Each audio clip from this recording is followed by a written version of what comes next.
Good morning, good afternoon, good evening, good night, depending on where you are in the world. This is Gloria White, and I am coming to you from Utah, USA.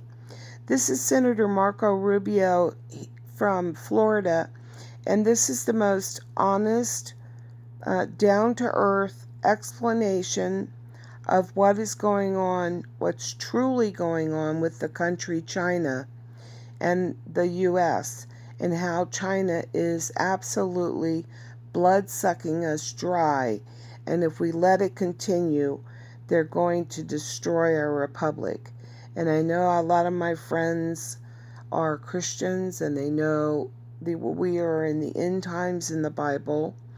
And I don't know if you do know, but China is the country that has been chosen by the UN to lead the charge into the New World Order.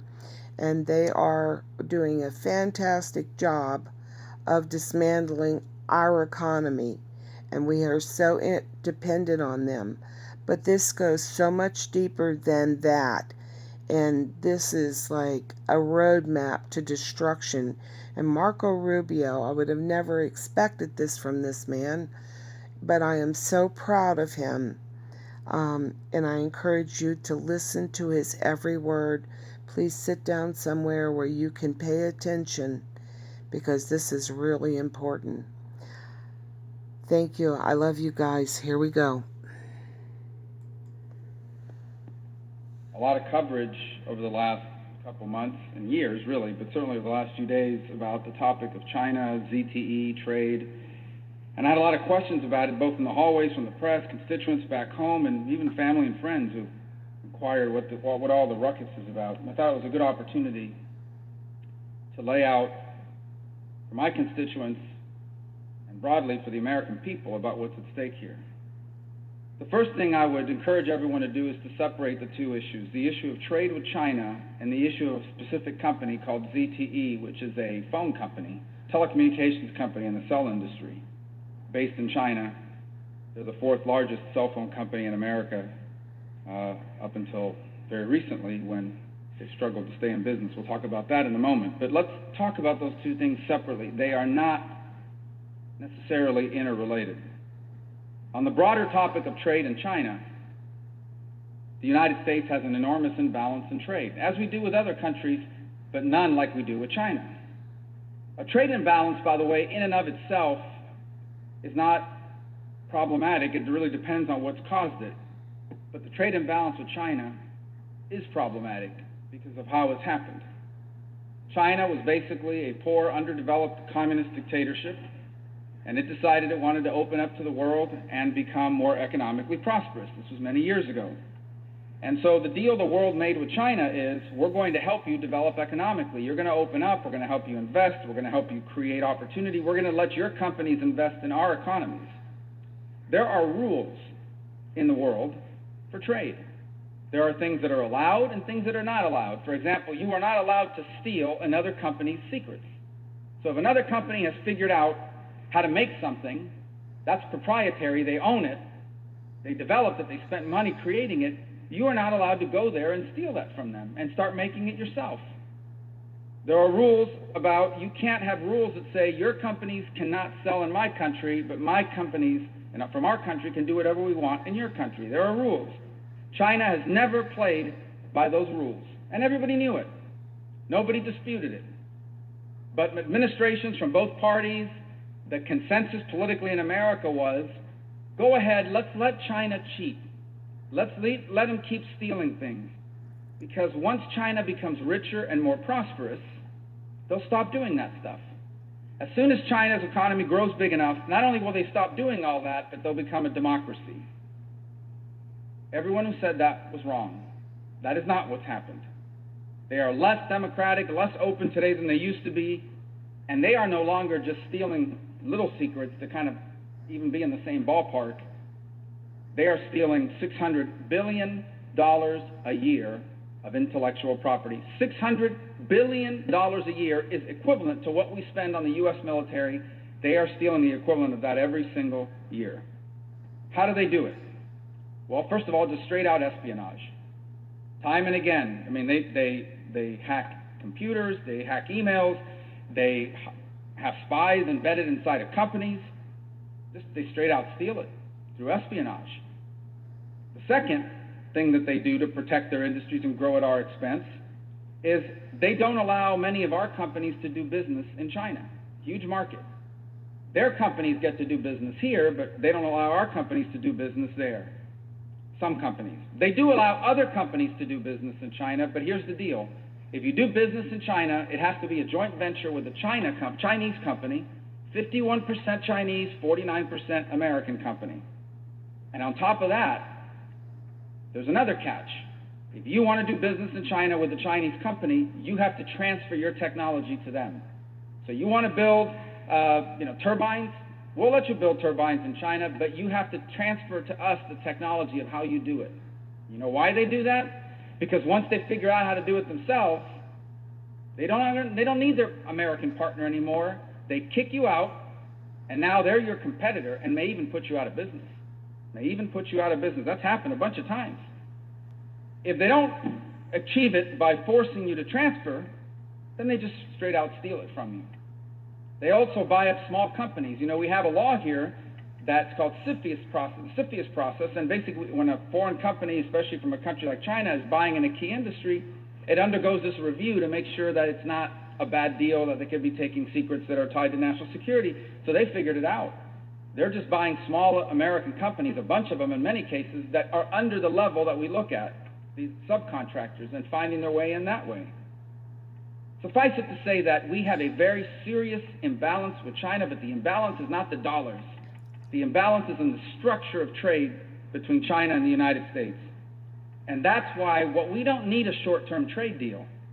This is not about saying, all right, go ahead and buy more of our agriculture. Go ahead, you guys go buy more of the stuff that you were going to buy more of anyways, because you need to. And in exchange, you get to keep doing what you're doing now, and there won't be any tariffs. That's a short-term deal. And it might be a good headline. You can claim that you won, but in the end, it doesn't do anything to change this. In fact, it leaves us worse off.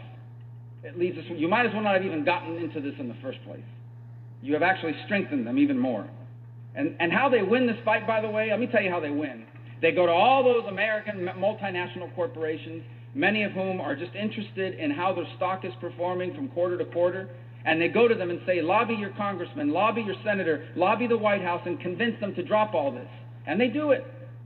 Because these companies, what they want to do is they want access to the 1.3 billion people. A lot of them, they don't care if they're only 49% of the company in China. They don't care if they're stealing their intellectual property. By the time that matters, the CEO and the people making that decision will be long ago retired with a huge golden parachute bonus because they delivered a bunch of quarters of earnings. That's so short-sighted. They may not care about it, but those of us who work here have to. Because we do not want to live in a world where China dominates industry, not because they out-innovated us or worked harder, but because they stole it from us. And by the way, the Chinese have figured all of this out. They have figured out exactly how to get things done in American politics. They don't lobby the government, they lobby the business sector. And then all these large corporations go marching into Capitol Hill and into the White House and scream and plead to drop all this. Of course they do. Because they're going to make a lot of money in China over the next 5 or 6 years. But a lot of these companies are one day going to be out of business. Short-term thinking. Their obligations are to their shareholders. Their shareholders are not all Americans. Our obligations are to the American people and America's future. And this is disastrous. We need a structural rebalance, not just a dollar rebalance. We need that. China is not a developing country. It is the second largest economy in the world. It will soon be the largest economy in the world. And yet we continue to let them cheat and steal. That's the trade issue. ZTE is something completely different, related, but completely different. Let me tell you about ZTE. ZTE broke the law. Okay? ZTE sold goods and services to Iran, to North Korea. They violated sanctions, and they tried to cover it up, and they got caught. And when they got caught, they got hit with a fine, and they were told, you need to fire the people who tried to cover it up and the people who did this. They paid the fine, but they did not fire the people who did this. You know what they did instead? They gave them bonuses, and they tried to cover that up. And so the Commerce Department said, fine, we caught you, we made a deal with you, you broke that deal, So now the penalty is you cannot buy American semiconductors. That was the penalty. We're not going to sell you any more semiconductors for 7 years, and ZTE says it's going to put us out of business because they do depend on us for semiconductors. Now we're reading that there's a new deal in place, potentially. And the new deal is not official, but I read it and it's been reported. The new deal is this. All right, we're going to let you stay in business. Pay a fine, $1 billion or $1.3 billion, I heard this morning. $1.3 billion is nothing for a company backed by the government of China. The Chinese government will pay it for them. Are you kidding me? $1.3 billion to be able to continue to stay in business and one day replace America in telecommunications? That's nothing. And the other sanction, guess what it is? We're going to force you to buy more things from America. Well, that's not a punishment. That's a reward. That's exactly what they want. That was the sanction. The sanction was they couldn't buy more from us because they can't stay in business unless they buy from us. The punishment is going to be, instead of punishing you by denying you semiconductors, we're going to really punish you by forcing you to buy more semiconductors from America. They were going to do that anyway. That's actually a reward, not a punishment. So that's a terrible deal. And some people will say, well, that is a deal that's tied into the broader trade deal, another terrible deal. If I were China, I would give us anything we want on ZTE in exchange with being able to continue to undermine the American economy. But it goes deeper than that. See, here's the other problem with ZTE. If it's not just one company, that's one thing.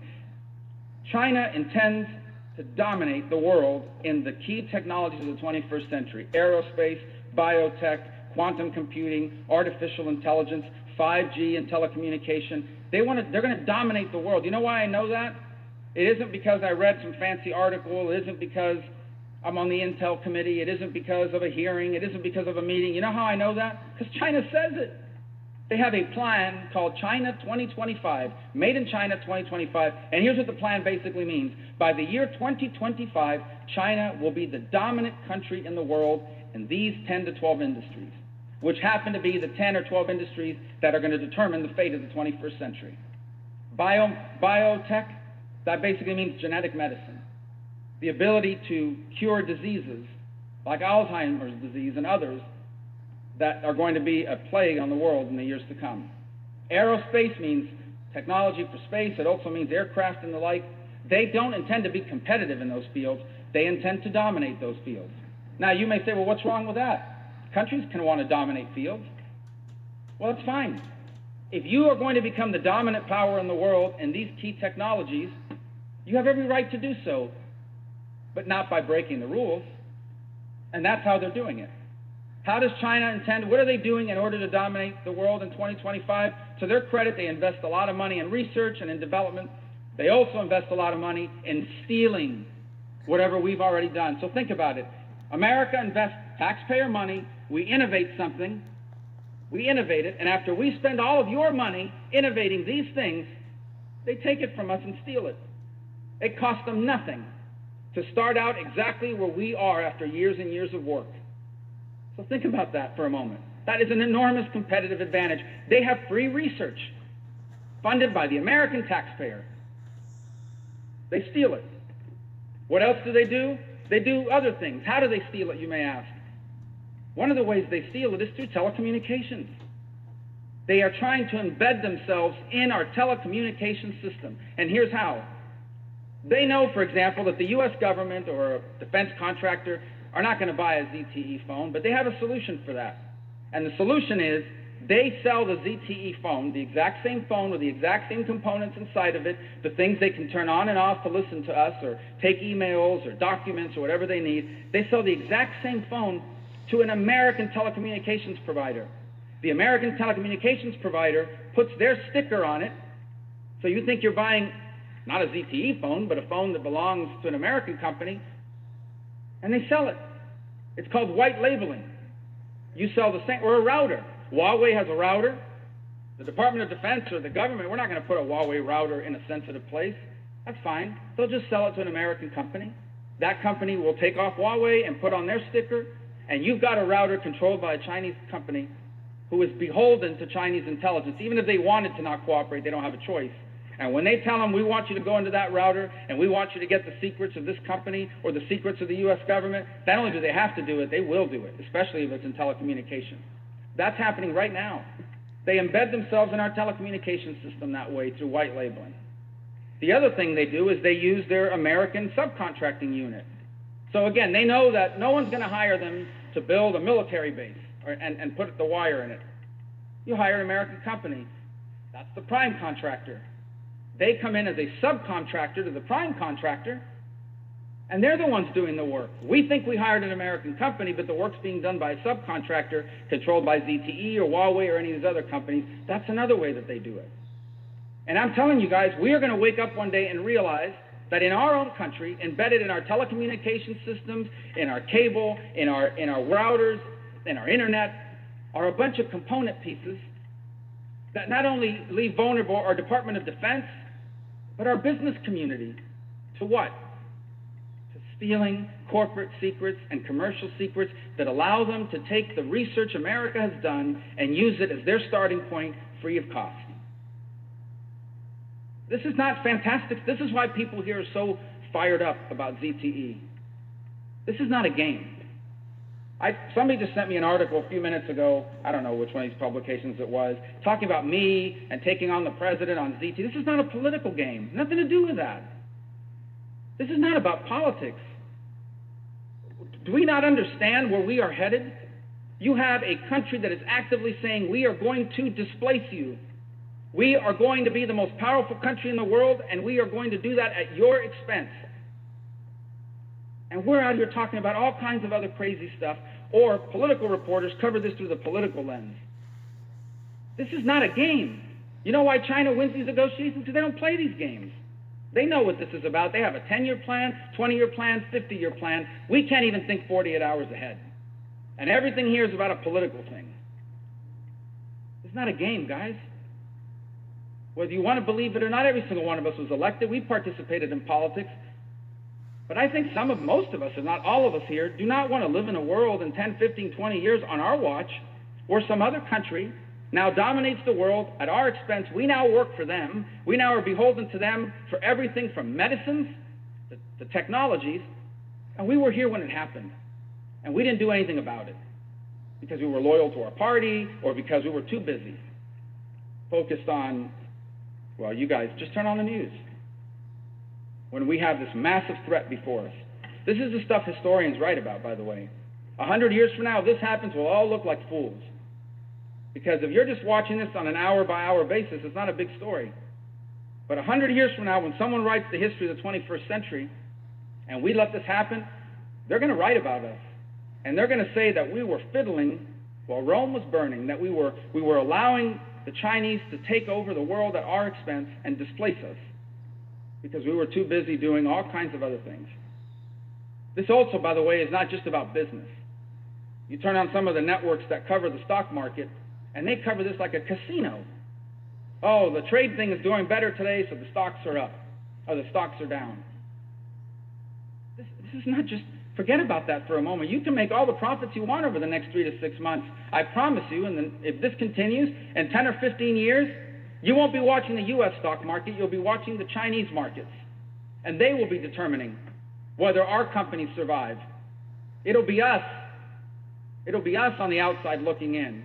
And then Americans are going to wonder, why do we no longer invent great things? Why do we now have to do whatever China wants in the world in order to get the medicines we need to cure my mom or my dad's Alzheimer's?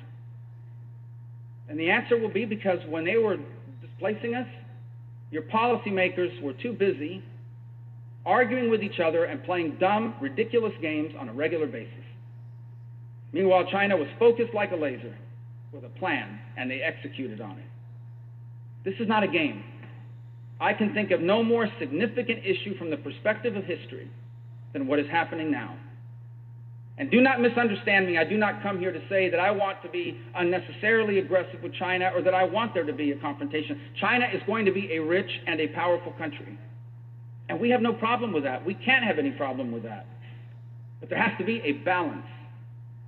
It cannot be a China that is rich and powerful and an America that is weak and not prosperous. Because those imbalances are what create wars. Those imbalances are what create misery. Those imbalances are what destabilize the planet. That can't be. We need to recalibrate this relationship. It needs to be rebalanced on the trade side. It needs to be protective on our national security side. It needs to be equalized. And if it is, China can still be very successful. They're going to invent things. They're going to create jobs. They're going to become more prosperous, and that is fine. We've been doing that for 100 years. Every person in this gallery, sitting in the gallery, every person here in the well of the Senate on the floor, everyone you know has products on them, a phone, a belt, made in another country. The issue is not that other countries make things and we don't. It's not about us dominating everything. It's about balance. And this is not balanced. This is headed to a dramatic imbalance. And the imbalance used to be they made cheap things and sent it back to us so we had lower prices. That's what's happened for the last 30 years. They made cheaper T-shirts, they assembled the phones cheaper, and they shipped it back to the United States, leading to lower prices. That's not the imbalance I'm talking about. The imbalance we're headed to is they control state-of-the-art artificial intelligence. They control the state-of-the-art quantum computing, which means that nothing can be encrypted anymore, which means there are no such things as secure cars left. The President of the United States one day will not be able to talk to his national security officials anywhere in the world without the Chinese hearing it, because no matter what encryption you put in, they'll break it with a quantum computer. That's the imbalance I'm talking about. The imbalance I'm talking about is one day we'll have a dispute with China on something on national security somewhere in the world, and they will threaten to cut off our supply of biomedicines. In essence, threaten the lives of Americans not getting medicine unless we cave to their desires. That's the imbalance I'm talking about. The imbalance I'm talking about is one where they dominate aerospace, where they are the nation that controls satellites and satellite communication. They are the nation that controls 5G. We're headed towards autonomous vehicles. Autonomous vehicles will depend on 5G technology. And China will dominate the world in 5G, and we will depend on it. So we're going to build a fleet of autonomous trucks and autonomous cars, and none of them will work if the Chinese decide to shut it down because they dominate that field. That's the imbalance I'm talking about. And if this all sounds fantastic, apocalyptic, look it up. Research it. And I promise you, you will not find a single person versed on this topic that would disagree with what I'm saying. This is the threat that we face, and we are not facing it squarely. So I would advise those who cover this issue to stop covering it as a political issue. There are some things so important to this country that I don't care what the politics of it are, and most of my colleagues don't either, because these are definitional things that will define the 21st century. I would advise us not to cover this as a purely economic issue, because there is a way to grow the trade gap in the short term. We can sell them a lot more of the things China is willing to buy anyway. They don't intend to lead the world in those things in exchange for them dominating us in the long run. Get rid of the short-term thinking and start thinking our competitor has a 50, 100, 20, and 5-year plans. And we don't even know what we're going to be talking about next week. It is time to wake up to this threat, because we have two ways forward.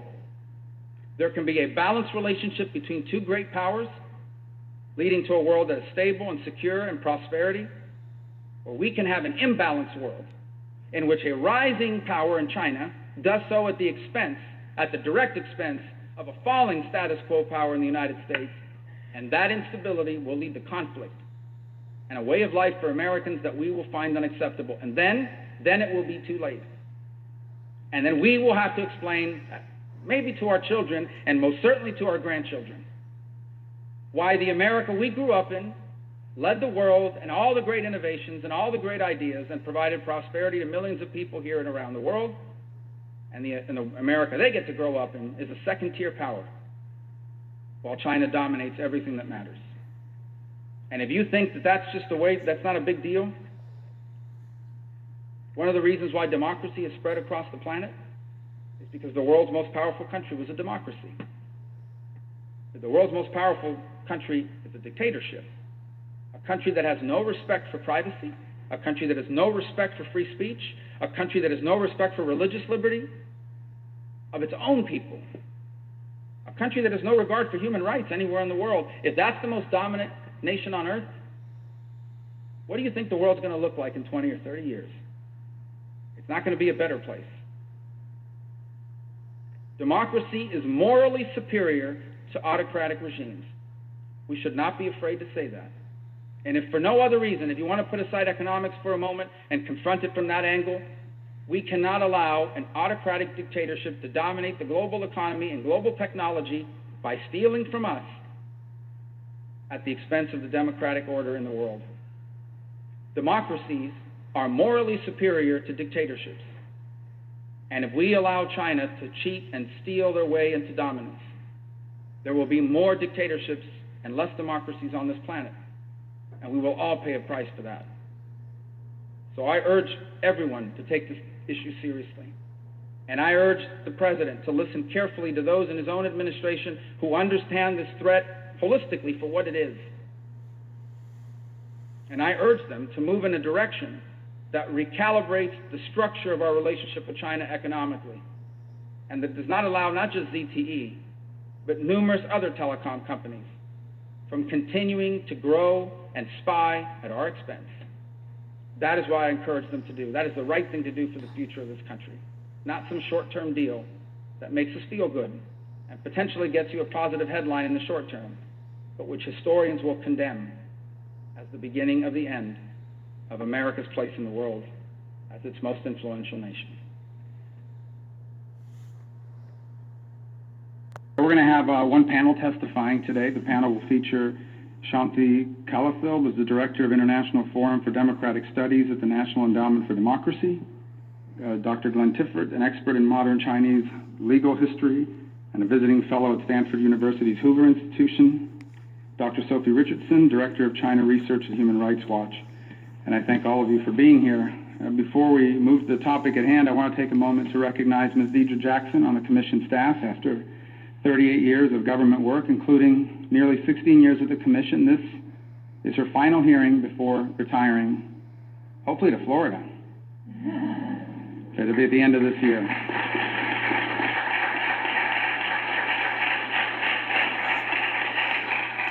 And we are very grateful to her for her faithful service and for her important contribution to this work. So the focus of this hearing today is timely. This is an issue that merits greater attention from U.S. policymakers, and that involves the efforts of the Chinese Communist Party through its government to conduct influence operations, which exist in free societies around the globe, and they're intended to censor critical discussion of China's history and human rights record, and to intimidate critics of its repressive policies. Attempts by the Chinese Communist Party and the government to guide, buy, or coerce political influence and control discussion of sensitive topics are pervasive, and they pose serious challenges to the United States and to our like-minded allies. The Commission convened a hearing looking at China's long arm in May of 2016, and the focus at that time was on individual stories from dissidents and right defenders, journalists, family members, and critics of the regime who shared alarming accounts of the intimidation, harassment, pressure, and fear they felt as a result of their work. This was especially true for those who had families still living in China, and this issue persists. Just recently, Chinese authorities reportedly detained over 30 relatives of the U.S.-based Uyghur human rights activist Rubiya Kadir, a frequent witness before this commission. We'll no doubt hear similar accounts when Dr. Richardson explores some of what Human Rights Watch documented in its recent report on China's interfering at the United Nations human rights mechanisms. Beyond that, we hope today to take a step back from individual accounts regarding China's long arm and examine the broader issue of Chinese Communist Party's influence around the world. What animates their efforts? What is their ultimate aim? What sectors or institutions are most vulnerable to this? And what can we do about it? Given the scope of this issue, we'll only begin to scratch the surface here today. When examining these foreign influence operations, it's important we understand the Communist Party infrastructure that exists to support this endeavor. The United Front Work Department is one of the party agencies in charge of influence operations at home and abroad. The Chinese president elevated this entity's status in 2014, calling their work the, quote, magic weapon, unquote, for the Chinese people's great rejuvenation. The UFWD is charged with promoting a positive view of China abroad and exporting the purported benefits of its authoritarian model. United Front officials and their agents, often operating under diplomatic cover as members of the Ministry of Foreign Affairs, they develop relationships with politicians at both the state, local, and federal level, and other high-profile or up-and-coming foreign and overseas Chinese individuals to, in the words of Wilson Center Global Fellow Anne-Marie Brady, quote, influence, subvert, and if necessary, bypass the policies of their governments and promote the interests of the CCP globally, end quote. A key element in this long-arm effort has focused on information technology and internet governance or sovereignty, asserting national control of the internet and social media platforms not only in recent domestic cyber legislation and development plans, but also at international gatherings. So we look forward to Ms. Calafill's testimony, which will further explore this important dimension of the Chinese government's efforts. China's developed tools to surveil social media and mobile phone texting platforms and to disrupt overseas websites that contain content the government finds politically sensitive. Earlier this year, it was reported that real-time censorship of instant messaging platforms is now taking place. Private group chats are censored without users' knowledge. As it relates to China's long arm, the University of Toronto Citizen Lab, a human rights and information technology research center, reported in the middle part of January of this year on Chinese government censors' work to prevent Tibetans inside and outside of China from discussing the Dalai Lama's major religious teachings in India. The Chinese government is also clearly targeting academia. The party deems historical analysis and interpretation that do not hew to the party's ideological and official story as dangerous and threatening to its legitimacy. Recent reports of the censorship of international scholarly journals illustrate the Chinese government's direct request to censor international academic content, something which Professor Tiffert will address. Related to this is the proliferation of Confucius Institutes, and with them, insidious curbs on academic freedom. These are a major concern, an area which CECC co-chairman, our co-chairman here, Congressman Smith, has been sounding the alarm on for some time. Chinese foreign investment and development, which is slated to reach record levels with the Belt and Road Initiative, is accompanied by a robust political agenda aimed in part at shaping new global norms on development, trade, and even human rights. There's much more that has been publicly reported in just the last few months, and even more that will likely never be known. The academic whose scholarly paper provides background on the banned Chinese Democratic Party or other politically sensitive issues refused a visa to conduct research in China, or the Hollywood studio that has to shelf film scripts with a storyline involving China's abuse of the Tibetan people, the Washington think tank that puts out policy papers critical of legislative initiatives that would negatively impact the Chinese government, all the while never revealing their financial ties with senior Chinese officials, or the American internet company willing to censor content globally in order to obtain access to the Chinese market. These are endless scenarios. Some I think have happened, some are happening, and some will continue to happen. And it relates directly to Chinese foreign influence operations in both their scope and in their reach. There's an important growing body of research on this topic. So without objection, we will keep the hearing record open for 48 hours to submit some additional relevant materials in that regard, including the executive summary of an important report by the National Endowment for Democracy, Sharp Power, Rising Authoritarian Influence, which outlines in part China's influence operations in young democracies, including 2 of them in our own hemisphere in Latin America. Each year, the Commission releases an annual report which painstakingly documents human rights and rule of law developments in China. China's Great Firewall, rights violations in ethnic minority regions, harassment of rights defenders and lawyers, suppression of free speech, onerous restrictions on civil society. These are the shameful markings of an authoritarian one-party state. But to the extent that the same authoritarian impulses animate the Chinese government's efforts abroad, it directly threatens our most deeply held values and our national interest. Chinese leaders are engaged in the long game, and it is something that policymakers in the United States and with our like-minded allies must take seriously. Congressman Smith is not here in attendance. He's in the middle of a hearing in the House, but will be with us shortly. I also welcome Senator King. And do you wish to say anything for the record at the opening? And if not, then we're going to welcome our witnesses. And I guess we'll begin with you, Ms. Calafill, and just work down the row. And I thank you, and I apologize again for our late start. But as I said, it's 11 o'clock, and it feels like it's 5. But, thank you for being here, all of you. Can I interject on this? Okay, folks, I'm going to put the link for the rest of that hearing if you'd like to go in and listen to it. It is the Rubio Chair's China Commission hearing on Beijing's exporting of authoritarianism. So, I hope you share this with your families. I hope you listen to this a couple of times to get everything in your mind for a full understanding of what we are facing with China. Made in China, made in China. America is being made in China. So, take care, folks. And I love you.